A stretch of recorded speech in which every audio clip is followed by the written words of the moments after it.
a very small proportion of extremely radical people have managed to grip the steering mechanisms of our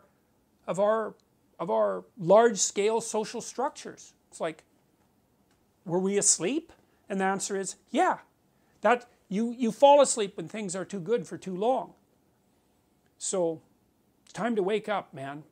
It's time to notice that the liberals that we're electing are not liberals.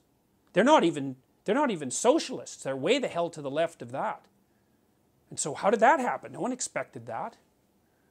Oh yeah, that wasn't real communism. Yeah, we've seen a great example of that in Venezuela, where they put everybody on the kind of weight loss plan that's made the average citizen lose 20 pounds.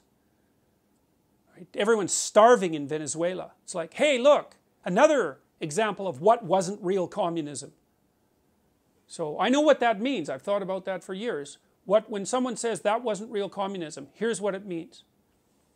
I am so narcissistic and arrogant, and so convinced of the rightness of my ideology and of my moral purity, that if I was the dictator of a communist state, the utopia would have come in as promised.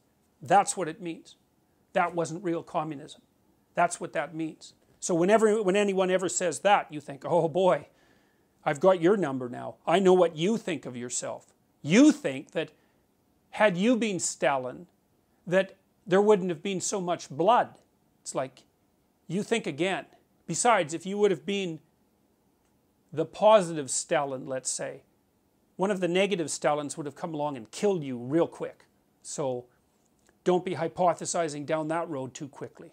That's what they were, the useful idiots. And you know, and Stalin killed all the old guard, all of them. It's like, you guys, you've done your part. All you are now is annoying and threatening. It's like, we'll just line you up and shoot you. You know, Solzhenitsyn has done a perfectly fine job of documenting Lenin and Stalin's essential similarity of character, you know, because people say, oh, well, the road Lenin was on, that actually would have been a good one, but it was perverted by Stalin. It's like, oh no, Stalin was Lenin's slightly more evil twin.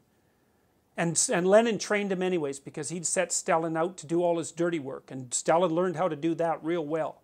So there's no saying, oh yeah, well it was a good idea to begin with and Lenin was on the right track, but then it was a cult of personality. It's like, no, sorry guys, that isn't going to wash.